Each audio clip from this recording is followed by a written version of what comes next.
মানব রচিত আন্দোলনের পক্ষে চলি। ভাই আমি আপনার শত্রু নই, আপনার পকেটের টাকা আমার পেটে। আমরা আপনাদের খেয়ে মাদ্রাসায় পড়েছি, আপনাদের কষ্টের টাকা দিয়ে মাদ্রাসায় কিতাব কিনে দিয়েছেন, বিল্ডিং করেছেন, আমরা সেখানে পড়েছি। আমরা আপনার শত্রু নই, আপনাদের বাবার বিয়ে আমরা পড়াইছি। আমরা মানে হুজুররা, আমরা মানে আমাদের চোখের সামনে যখন আপনারা জাহান্নামের স্লোগান দেন তখন আমাদের কলিজা আঘাত লাগে। এই জন্য আপনাদের নির্মম নির্যাতন করা সত্ত্বেও আপনাদেরকে জাহান্নামের আগুন থেকে বাঁচানোর জন্য আমরা আল্লাহর রাস্তায় আপনাদেরকে আহ্বান করি। আমাদেরকে শত্রু ভাববেন না, আমাদেরকে শত্রু ভাববেন না, আমরা আপনার শত্রু নই। খেয়াল করেন, 50 বছরে বউ আপনার কথার বাইরে একটা রায় তো কাটায় না। হঠাৎ করে রাত 12টায় বাড়ি আসলেন, ঘরের দরজা খোলা, মনে লাগলো দোলা। ভিতরে ঢুকে দেখেন ঘরের মধ্যে বউ নাই। টেলিফোন করলেন, সকিনা কোথায়? কয় আমার বন্ধুর বাসায়। বউ আমার বন্ধুর বাসায় করো কি? কয় জানো না 14 ফেব্রুয়ারি বিশ্ব ভালোবাসা দিবস। তাম জীবন তোমার সাথে কাটালাম, একটি রাত পছন্দের যুবকের সাথে কাটাতে চাই। নিজের ঘরের বউ একটি রাত যদি অন্য পুরুষের সাথে কাটায়, এই বউকে সকালবেলা আবার মেনে নিয়ে ঘরে তুলে সংসার করবেন। কারা কারা একটু দুহাত তোলেন। তারা তারা ছোট পিচ্চি পর্যন্ত হাত তোলে নেই। খেয়াল করেছেন? বউ যদি নিজের ঘরের বউ অন্যের ঘরে যে ধরা খায়, একবারে সবার সামনে চেয়ারম্যান মেম্বার ডেকে নিয়েছে, তুই তালাক, তোর মা তালাক, তোরে যে হুজুর বিয়ে পড়াইছে হুজুরও তালাক। আর আমাদের সাতক্ষীরার আঞ্চলিক ভাষায় কয় 1 তালাক, 2 তালাক, 3 তালাক, আর সব শেষে কয় 22 তালাক। মানে ওইটার পরে আর মোটে হবেই না। কথা কন না কেন? নিজের ঘরের বউ অন্যের ঘরে একটি রাত থাকার কারণে যদি তালাক হয়ে যায়, ওরে আল্লাহর গোলাম, আল্লাহর দেয়া হাড়, আল্লাহর দেয়া মেধা, আল্লাহর দেয়া বুদ্ধি, আল্লাহর দেয়া শরীর, প্রতিটি সেকেন্ড আল্লাহর দেয়া নিঃশ্বাস আপনি নিচ্ছেন। আর আল্লাহর ইসলামকে বাদ দিয়া মানব রচিত তন্ত্র মন্ত্রের পিছনে সারাটা জীবন কাটিয়ে দিলেন। নিজের ঘরের বা অন্যের ঘরে একটি রাত গেলে যদি তালাক হয়, আল্লাহর ইসলামের বিরুদ্ধাচরণ তামাম জীবন করার কারণে আল্লাহ তো বহু আগেই বান্দার নাম থেকে আপনার নামটা কেটে দিয়েছে। আপনার আবার কিসের জানাজা? ও জানাজা পড়াও যা, না পড়াও তা, ও যা যাবর যা, তা যাবর তা, যা তা। 1500 বছর পূর্বে আল্লাহর নবী আল্লাহর কোরআনের দাওয়াত দিয়েছিল। যেই দিন বিশ্ব নবীর বিরুদ্ধে চক্রান্ত শুরু হয়েছিল, ঠিক সেই দিন। কথা বলেন, কথা বলেন। 40 বছর পর্যন্ত আল্লাহর নবী ছিলেন আলামিন, মহাবিশ্বাসী। বিশ্ব নবী বলতো যা, মক্কার মানুষে বিশ্বাস করতো তা। আল্লাহর নবী ডাক দিয়ে বলো, মক্কাবাসী বলো তো এইটা কোন দিক? মক্কার লোকজন বলতো, মুহাম্মদ এইটা তো পূর্ব দিক। আল্লাহর নবী বলেন, বলো সূর্য কোন দিকে উদিত হয়? মক্কার লোকজন বলল, সূর্য পূর্বে উদিত হয় আর পশ্চিমে অস্ত যায়। বিশ্ব নবী ডাক দিয়ে বলে, মক্কাবাসী আমি মুহাম্মদ যদি বলি সূর্য পশ্চিমে উদিত হয় আর পূর্বে অস্ত যায়, তোমরা কি আমার কথা বিশ্বাস করবে? লোকজন ডাক দিয়ে বলল, তুমি আলামিন, সূর্য ওঠে যেই দিক আর নামে যেই দিক আমাদের দেখার দরকার নাই, তুমি যেইটাই বলবা সেইটাই ঠিক। আল্লাহু আকবার। তুমি যা বলবো আমরা তাই বিশ্বাস করব। বিশ্বনবী বললেন, শোনো, আমি যদি বলি আন্না খাইলান বিলওয়াদি, ওই যে পাহাড়ের ওপাশে বিশাল সৈন্য বাহিনী প্রস্তুত আছে, তারা তোমাদেরকে ধ্বংস করে দিতে চায়, আমি মুহাম্মাদের কথা কি তোমাদের বিশ্বাস হয়? সকলে বলল, বিশ্বাস না হওয়ার কোনো কারণ নাই। মা জাররাবনা আলাইকা ইল্লা সিদকা, সত্য ছাড়া তুমি কোনোদিন কোনো কথা বলো নাই। আল্লাহর নবী বলল, মক্কাবাসী, ও মক্কাবাসী, বক্তব্য যদি তোমাদের তাই হয় তাহলে জেনে রাখো, ইন্নী রাসূলুল্লাহি ইলাইকুম জামিআ, আমি বিশ্ববাসীর জন্য নবী হয়ে এসেছি। দেখা গেল কোরআন নাজিল হওয়ার পূর্বে আল্লাহর নবীকে আল আমিন উপাধি দিয়েছিল যারা এই কোরআন নাজিলের পরে বিশ্বনবীকে হত্যা করার জন্য দারুন নদওয়ার বিচার ব্যবস্থা তৈরি করেছিল, ঠিক তারা, ঠিক তারা। আগে বলা হতো গোত্র, এখন বলা হয় দল। আগে বলা হতো গোত্রপতি, এখন বলা হয় দলীয় নেতা। 14টা গোত্রের 14টা গোত্র প্রধান মিলে দারুন নদওয়ার বৈঠক তৈরি করলো। এই বইটাকে নবীজির বিরুদ্ধে শেষ সিদ্ধান্ত নেওয়া হবে। আল্লাহ নবীর বিরুদ্ধে সিদ্ধান্ত নিবে আর আমার আল্লাহ কি চুপ করে থাকবে? কথা কয় না, ঘুম এসে গেছে। আল্লাহ ডাক দিয়ে কয়, জিবরাইল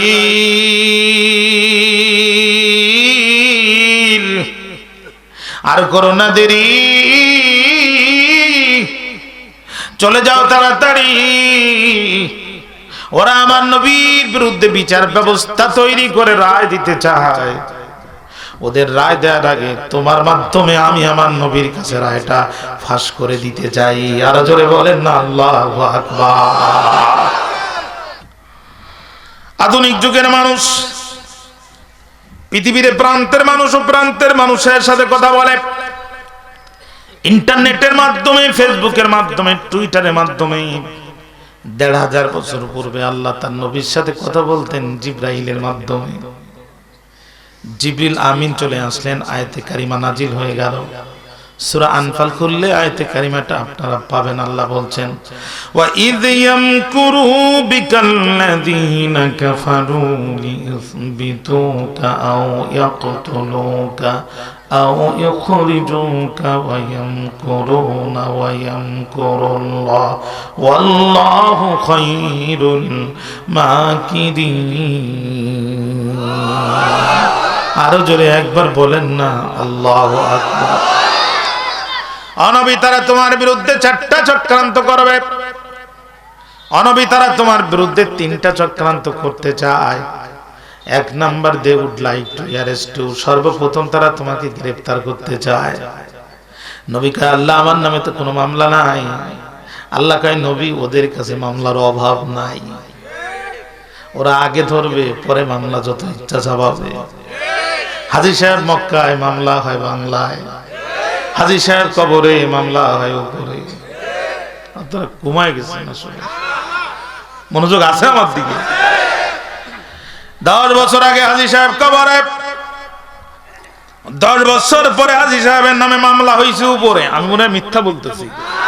চাচি আম্মা বুড়ি মানুষ খোঁড়াতে খোঁড়াতে থানায় যেয়ে বলে, বাবা ওসি বড় বিপদে পড়ে এসেছি।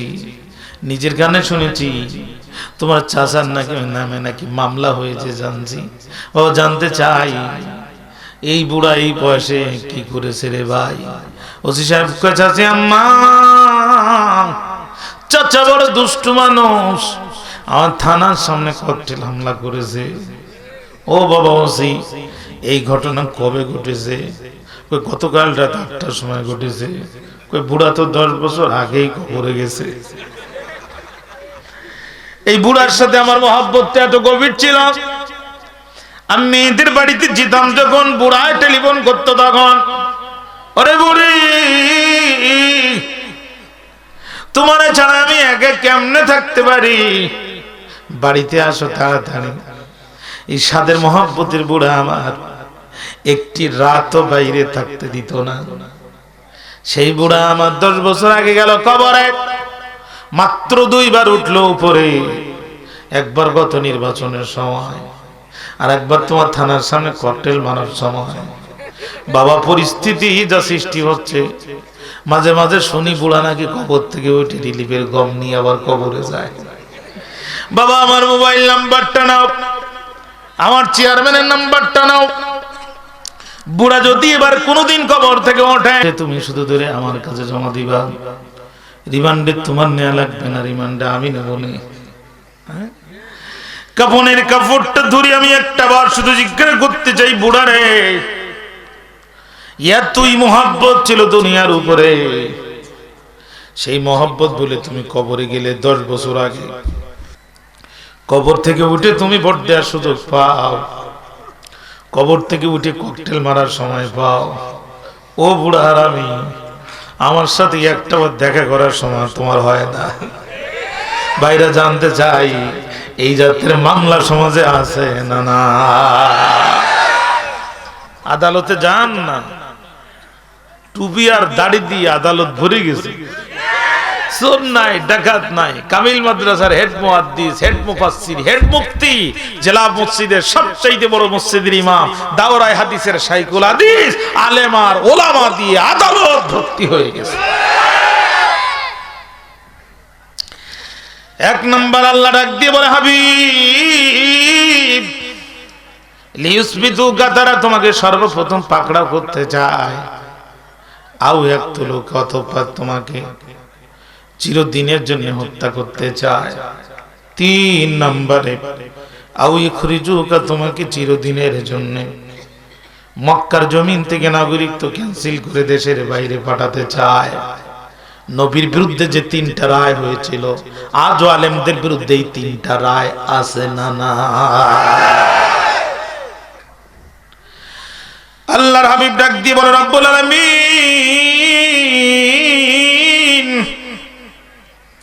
আমার এখন কি হবে?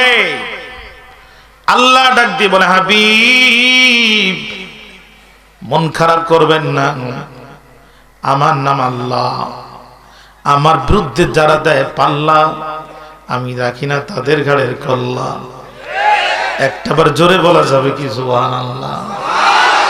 ইতিহাস তালাশ করে দেখেন, অতীতে আল্লাহর বিরুদ্ধে পাল্লা দিয়েছিল যারা, পাল্লা হারিয়েছিল তারা। আজ আল্লাহর বিরুদ্ধে পাল্লা দিচ্ছে যারা, ভবিষ্যতে দেহ থাকবে কিন্তু পাল্লা খুঁজে পাবে না তারা। ফেরাউন পাল্লা দিয়েছিল, কল্লা নাই। নমরুদ পাল্লা দিয়েছিল, কল্লা নাই।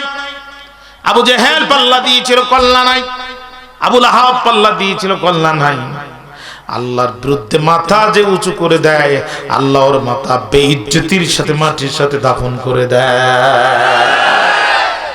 আপনি টেনশন করবেন না, আমার নাম আল্লাহ, আমার সাথে দেয় যারা পাল্লা, আমি রাখি না তাদের ঘাড়ের কল্লা। আপনার বিরুদ্ধে রায় আসবে 3টা রায়। আল্লাহ তাআলা ফাঁস করে দিয়েছিল না, দেয় নাই? আজও ফাঁস হয় না? হয় না? They were very learned, not justice. ইতিহাস বলছে তারা খুব অভিজ্ঞ বিচারপতি ছিল।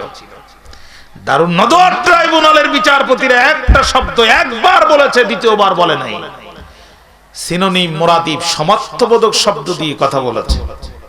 ডিকশনারি এতটাই আয়ত্ত ছিল তাদের, টেলিফোন করে রায় হাওলাত করা লাগতো না। তারা এত জ্ঞানী বিচারপতি ছিল। বৈঠক শুরু হয়ে গেল। একজন দাঁড়ায় বলল, we should arrest the Muhammad at this moment. কোনো কথা নয়, এই মুহূর্তে মুহাম্মাদের বিরুদ্ধে গ্রেফতারি পরোয়ানা জারি করা উচিত। আর একজন বলছে, মাননীয় স্পিকার খবরদার, এই সিদ্ধান্ত নেওয়া যাবে না একবার। কারণ মুহাম্মদ সাল্লাল্লাহু আলাইহি সাল্লামকে গ্রেফতার করে কারাগারে রাখবেন যখন, সব কয়েদি তার কাছে কালেমা পড়ে মুসলমান হবেন তখন। কারণ এদের কাছে কেন জানি কি ভাইরাস আছে জানি না, এদের ধারে বসে যারাই যায় তারাই আক্রান্ত হয়ে যায়। মার্ডার মামলার আসামি 1 সপ্তাহের বিনিময়ে রাতে তাহাজ্জুদের বিছানায় দাঁড়ায় যায়। এই সিদ্ধান্ত নেওয়া যাবে না, নিজেদের পায়ে নিজেরা কুড়াল মারা যাবে না। আর একজন বলছে, we should cancel the citizenship of Muhammad সাল্লাল্লাহু। এই মুহূর্তে মুহাম্মাদের সিটিজেনশিপ, নাগরিকত্ব ক্যান্সেল করে দেওয়া দরকার। বিরুদ্ধে আরেকজন দাঁড়ায় বলছে, খবরদার, এই সিদ্ধান্ত নেওয়া যাবে না একবার। কারণ মুহাম্মাদের নাগরিকত্ব ক্যান্সেল করে পাঠাবেন যে দেশে, সব মানুষ মুসলমান হবে সে দেশে, ওই দেশের আর্মি, বিডিআর, র‍্যাব নিয়ে উল্টো আমাদের দেশে হামলা করবে। আমসালা দুটোই হারানো লাগবে। এই সিদ্ধান্ত নেওয়া যাবে না। নবীর জানে দুশমন আবু জেহেল পার্লামেন্টে দাঁড়িয়ে সেই দিন শক্ত কথা বলেছিল, আপনারা মুহাম্মাদের বিরুদ্ধে এত নরম নরম কথা কেন বলছেন? জনপ্রিয়তা কি আপনারা দেখছেন না? হ্যামিলনের বাঁশিওয়ালার মতো মুহাম্মাদের পিছনে মানুষগুলো দৌড়াচ্ছে। এই জাতি যদি মুহাম্মাদের বিরুদ্ধে এইভাবে দৌড়াতে থাকে, তাহলে সামনে আমাদের বাপদাদার ধর্ম মাটির সাথে মিশে যাবে। বাবার নামও থাকবে না, কারোর নামও থাকবে না। অতএব আমাদের হাতে অন্য কোনো উপায় নাই, আমাদের হাতে একটাই উপায়, মুহাম্মাদের মৃত্যুদণ্ড। একটাবার চিৎকার করে বলা যাবে কি নাউজুবিল্লাহ? কোন অপশন নাই আমাদের হাতে, হত্যা ছাড়া মুহাম্মাদের বিরুদ্ধে আর কোন রায় হতে পারে না। নবীর উম্মত দাবি করি, মাথায় টুপি দেই, ঈদগাহের সভাপতি হয়ে বসে আছি, বছরে সামনের কাতারে যাই, একটাবার কি বুকে হাত দিয়ে চিন্তা করেছি এই টুপি, এই দাড়ি আর এই পাগড়ির পিছনে আমার নবীর রক্ত লেগে আছে? কথা বলেন না কেন? এই কোরআনের জন্য তায়েফের প্রান্তরে নবী আঘাত সহ্য না করতে পেরে বেহুশ হয়ে পড়ে গিয়েছে। কোন অপরাধে আল্লাহর নবী তায়েফের প্রান্তরে বেহুশ হয়ে পড়ে গেল? কোন অপরাধে উহুদের ময়দানে আল্লাহর নবীকে উল্টা করে ফেলে দিল? হেলমেট ভেঙে নবীজির মাথার মধ্যে ঢুকে গেল? কোন অপরাধে তায়েফের প্রান্তরে বিশ্ব নবী বেহুশ হয়ে পড়ে গেল? উহুদের প্রান্তরে নবীর দন্দানকে শহীদ করা হলো? কোন অপরাধের কারণে গভীর রাতে মাতৃভূমি ছেড়ে নবী মদিনায় হিজরত করতে বাধ্য হলো? আল্লাহর নবী দেশের বিরুদ্ধে কোনো অপরাধ করে নাই, জাতির বিরুদ্ধে কোনো অপরাধ করে নাই। বিশ্ব মানবতাকে মানবতার শিক্ষক হিসেবে আল্লাহ যাকে পাঠিয়েছেন তার দন্দান শহীদ করা হয়েছে। তাকে 3.5 বছর শিয়াবে আবু তালেবের কারাগারে নির্মম নির্যাতনে গাছের সালার পাতা খেতে বাধ্য করা হয়েছে শুধুমাত্র আল্লাহর কোরআনের কথা বলার কারণে। বিশ্ববরেণ্য মুফাসসির কোরআন সহ আজ গোটা পৃথিবীর আলেমরা নির্মম নির্যাতনের শিকার হয় শুধুমাত্র আল্লাহর কোরআনের কথা জাতির কাছে বলার কারণে।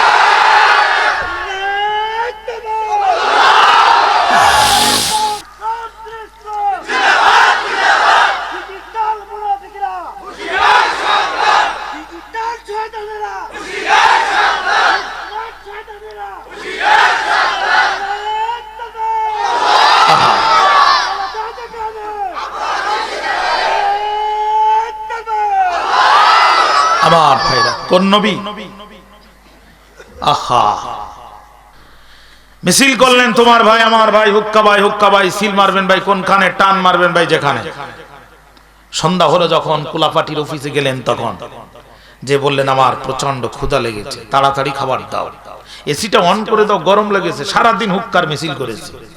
বলেন তো এসি দেবে না ঝাঁটা দেবে? জোরে বলেন।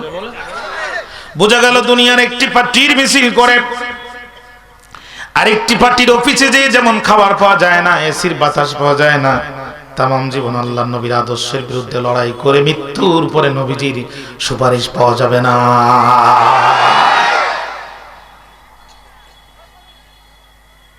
আপনি মারা গেলেন আর আমার মতো বড় হুজুর মাইকিং করে দিলেন অমুক জানাজা পড়াবে। আমার পরিচিতি আছে, হাজার হাজার বার সেই সুবাদে আসছে। আর আমার পকেটে মোটা একটা বাইন্ডিং দিলেন আর আমি লাথি মারলাম আর বললাম বিসমিল্লাহি ওয়া আলা মিল্লাতি রাসূলিল্লাহ, তাড়াতাড়ি যা নবীর নৌকায় ওঠ। আল্লাহর নবী কয় সস্তা হুজুর রে, ওর লাশের কোনো জায়গা আমার নৌকায় হবে না। 500 টাকা তুই পেয়ে ভুলে যেতে পারিস যে ও ইসলামের দুশমন, আমি ভুলতে পারি না। ওর তামাম জীবনের কোন বক্তৃতা আমি রাসূলের পক্ষে কাজে লাগে নাই, ওর তামাম জীবনের কোন লেখালেখি আমি নবীর পক্ষে কাজে লাগে নাই, और तमाम জীবনের কোন আন্দোলন সংগ্রাম মিছিল মিটিং আমি নবীর পক্ষে কাজে লাগে নাই। এই মরা লাশটা আমার নৌকায় দিয়া অযথা বাড়ি করিস না। আমি মুহাম্মাদের সুপারিশ হবে তাদের, ইসলামের জন্য বুকের 2 ফোঁটা রক্ত জমিনে ঝরেছে যাদের। আহা, কেমনে লেভেলটা লাগাই আমরা। মানব রচিত আন্দোলনের পক্ষে চলি ভাই, আমি আপনার শত্রু নই। আপনার পকেটের টাকা আমার পেটে, আমরা আপনাদের খেয়ে মাদ্রাসায় পড়েছি, আপনাদের কষ্টের টাকা দিয়ে মাদ্রাসায় কিতাব কিনে দিয়েছেন, বিল্ডিং করেছেন, আমরা সেখানে পড়েছি। আমরা আপনার শত্রু নই। আপনাদের বাবার বিয়ে আমরা পড়াইছি, আমরা মানে হুজুররা, আমরা মানে। আমাদের চোখের সামনে যখন আপনারা জাহান্নামের স্লোগান দেন তখন আমাদের কলিজা আঘাত লাগে। এই জন্য আপনাদের নির্মম নির্যাতন করা সত্ত্বেও আপনাদেরকে জাহান্নামের আগুন থেকে বাঁচানোর জন্য আমরা আল্লাহর রাস্তায় আপনাদেরকে আহ্বান করি। আমাদেরকে শত্রু ভাববেন না, আমাদেরকে শত্রু ভাববেন না, আমরা আপনার শত্রু নই। খেয়াল করেন, 50 বছরে বউ আপনার কথার বাইরে একটা রায় তো কাটায় না।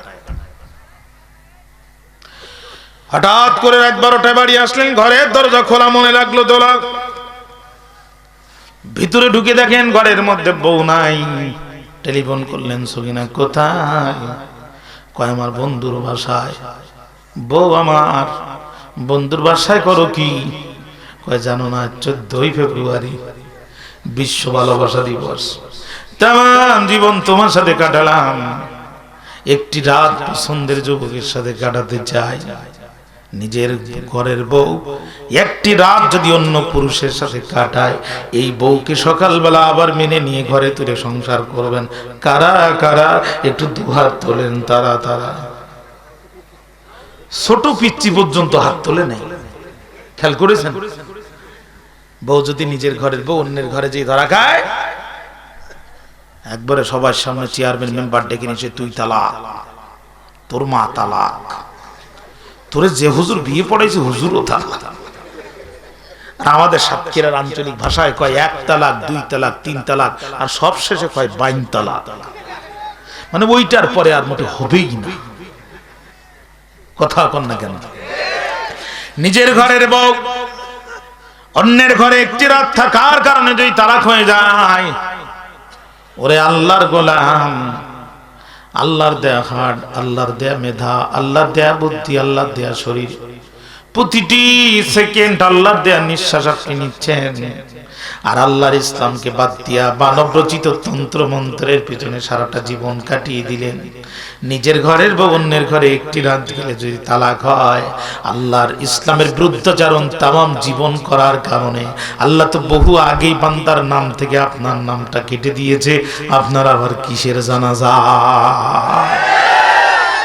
ও জানাজা পড়াও যা, না পড়াও তা, ও যা যাবর যা, তা যাবর তা, যা তা, কোন লাভ। এজন্য ইমাম সাহেব ভাইদেরকে বলি, যারা ইসলামের সাথে সারাটা জীবন গাদ্দারি করে, এরা মারা গেলে জানাজা পড়াবেন। পড়াবেন তা না, আমি দুষ্টামি করে বলি পড়াবেন, না পড়ালে চাকরি থাকবে না। তো দয়া করে উজু করবেন না, পাঞ্জাবি সাদাটা পরবেন, পাগড়ু বড় মানে মাথায় দিবেন, প্রস্রাব বাথরুম দুটো একসাথে করে মোটে উজু না করে ওই অবস্থা আল্লাহু আকবার দিয়ে দিবেন। ইতিমধ্যে তার অন্য দোয়ার বৈঠকে আবু জেহেল যখন বক্তব্য শুরু করলাম, গোটা পার্লামেন্টের এমপিরা টেবিল চাপড়ে আবু জেহেলের বক্তব্যকে সমর্থন জানালো। দুজাহানের নবীজি বিরুদ্ধে মৃত্যুদণ্ডের রায় এসে গেল। কাফির যুবকেরা পুরস্কারের লোভে আল্লাহ নবীর ঘরের চারিদিকে তারা ঘিরে ফেললো। আল্লাহ রাব্বুল আলামিনকে ডাক দিয়ে নবী আমার বলেন, আল্লাহ এখন আমার কি হবে? আল্লাহ ডাক দিয়ে কয়, হাবিব টেনশন করবেন না, হাতের মুঠায় নিবেন এক মুষ্টি বালু, হাতটা করবেন ঢালু, দিবেন একটা ফু, ওই ফুতে আমি নস্যাৎ করে দিব কাফেরদের চক্রান্তের কু। হাতের মধ্যে বালু নিয়া হাতটা ঢালু করে একটা ফু দেওয়ার দায়িত্ব আপনার। কাফেরদের চোখের মধ্যে বালুকণা ঢুকাই দিয়া চোখ চুলকানোর সুযোগে নিরাপদে বাহির করে মদিনার প্রেসিডেন্টের আসনে বসায় দেওয়ার দায়িত্ব আমি আল্লাহ। ওই আল্লাহ তাআলা এখনো আছে। তাহলে কেন হতাশ হন? ওয়ালা তাহিনু ওয়ালা তাহজানু, হতাশ হতে নিষেধ করেছেন কে? ইসলামে হতাশা বলে কোনো ডিকশনারিতে হতাশা বলে কোনো শব্দ নাই। আমাদের হারানো কোনো কিছু নাই। কদ আফলাহাল মুমিনুন, মাদির সিগার পূর্বে যদি কদ শব্দ ব্যবহার হয় তাহলে তাকলিদের অর্থ দেয়, নিশ্চয়তার অর্থ দেয়। আল্লাহ বলেন নাই যে ইমানদাররা মুমিনরা সফল হবে। আল্লাহ বলেছেন ঈমান যারা এনেছে তারা সফল হয়ে গেছে। আমরা হাতির বাচ্চা, মূল্যও লাখ টাকা, বাঁচলেও লাখ টাকা। আমরা মরলে শহীদ, বাঁচলে গাজী। আমাদের হারানোর কিছু নাই। মুনাফিকরা হতাশ হয়, মরতে মুমিনরা কখনো হতাশ হয় না। হতাশা বলে কোনো শব্দ নাই। হতাশা বলে কোনো শব্দ নাই। হতাশ হওয়ার কোনো সুযোগ নেই। ভাইরা আমার খেয়াল করেন, আল্লাহর নবী হাতের মধ্যে বালু নিলেন, হাতটা ঢালু করলেন, একটা ফু দিয়ে দিলেন। কাফেরদের চোখের মধ্যে বালু কণা ঢুকে গেল। কাফেরদের চোখের চুলকানিকে আল্লাহ বৃদ্ধি করে দিল। ওরা চোখ চুলকায় মনে করে দুনিয়ার সবার মনে হয় চুলকানির মধ্যে চুলকাচ্ছে। এই সুযোগে রাসূলুল্লাহ বেরিয়ে পড়লেন, সাথী আবু বকরকে নিয়ে আল্লাহর নবী মদিনার উদ্দেশ্যে পাড়ি জমালেন। পিছনে কাফেররা ধাওয়া করলো। আল্লাহর নবী গোয়ার মধ্যে আশ্রয় নিলেন। কাফেররা গুহার কাছে পৌঁছায় গেল। আল্লাহ হযরত আবু বকরের এই যে উরুর পরে বিশ্বনবী ঘুম পড়েছেন, এমন সময় হযরত আবু বকর তাকিয়ে দেখে অনেকগুলো কাফেরের পা দেখা যায়, আওয়াজ শোনা যায়। তিনি চিন্তা করলেন, আজ আমি একা একা আল্লাহর নবীকে কেমনে নিরাপত্তা দিব। হযরত আবু বকর চিন্তা করছেন আর কাঁদছেন। নবীজি সাহাবী, নবীর বাল্যকালের সাথী, রাসূলের কবরের পাশে যিনি শুয়ে আছেন, হযরত আবু বকরের চোখের পানিতে আল্লাহর নবীর ঘুম ভেঙে গেল। নবীজি উঠে বললেন, সাথী রে, বাড়ির জন্য বুঝি তোমার মন জ্বালা করে, স্ত্রীর কথা মনে পড়ে, পরিবারের কথা মনে পড়ে। হযরত আবু বকর বলে, ইয়া রাসূলুল্লাহ, আল্লাহর কসম করে বলছি, স্ত্রীর জন্য কাঁদি না, সন্তানের জন্য কাঁদি না, আমি কাঁদি গো নবীজি আপনার জন্য। আমরা মাত্র 2 জন, আর ওরা তো অনেক লোক। ওই যে ওদের পা দেখা যায়, আজ আমি কেমনে আপনার জীবনে নিরাপত্তা দিব, এই জন্য চোখের পানি ফেলে কাঁদি।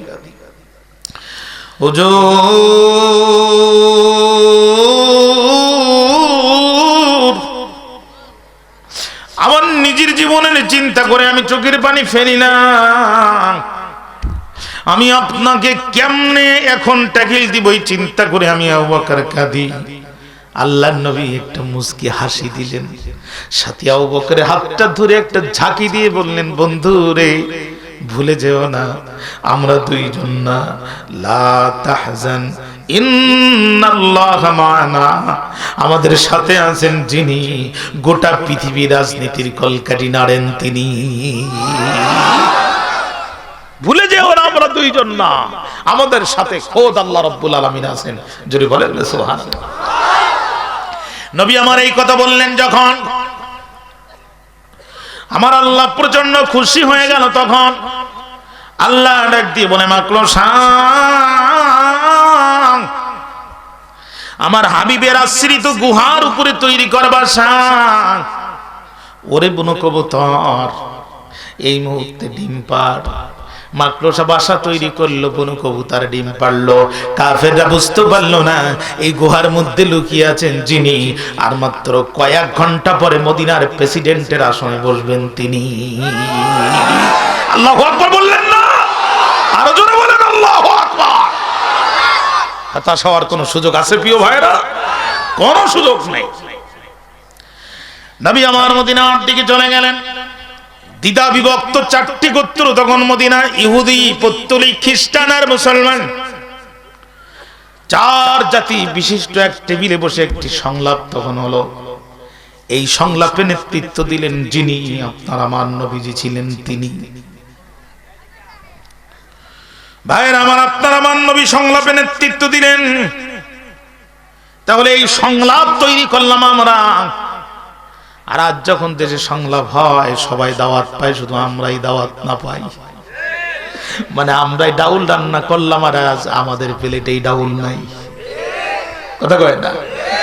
4 জাতি এক টেবিলে বসে সিদ্ধান্ত হলো, আজ থেকে মদিনায় সার্বভৌম সিদ্ধান্ত গ্রহণ করবেন যিনি, আব্দুল্লাহর বেটা দুলালে আমেনা শাহে মদিনা, নবী মুহাম্মদ রাসূলুল্লাহ সাল্লাল্লাহু আলাইহি সাল্লাম। চিৎকার দিয়ে একবার বলা যাবে কি আল্লাহু আকবার? তার পরবর্তীতে আল্লাহ রাব্বুল আলামিন ডাক দিয়ে বলছে, হাবিব, ও হাবিব, মনে কি পড়ে ওই যে হিজরতের রাতে হাতের মধ্যে নিয়েছিলেন এক মুষ্টি বালু, হাতটা করেছিলেন ঢালু, দিয়েছিলেন একটা ফুক। ওই হাত কিন্তু শুধু আপনার ছিল না, ওই হাত যদি আপনার হতো, সামনের কাফেরদের চোখে যেত, পিছনের কাফেরদের চোখে যেত না, ডান পাশের কাফেরদের চোখে যেত না, বাম পাশের কাফেরদের চোখে যেত না। আসলে হাতটা শুধু আপনার না। ওয়ামা রামাইতা ইয রামাইতা ওয়ালাকিন্নাল্লাহা রামা। আরো জোরে বলেন আল্লাহু আকবার, আরো জোরে বলেন আল্লাহু আকবার। ওই হাতের নিচে একটি হাত আছে, আর সেটি হচ্ছে আমি আল্লাহ সাহিত্যের হাত। সুবহানাল্লাহ বলতে মন চায় না? সুবহানাল্লাহ বলতে মন চায় না? ওরা আল্লাহর নবীকে হত্যা করার জন্য অবৈধ বিচারালয় পর্যন্ত তৈরি করেছিল,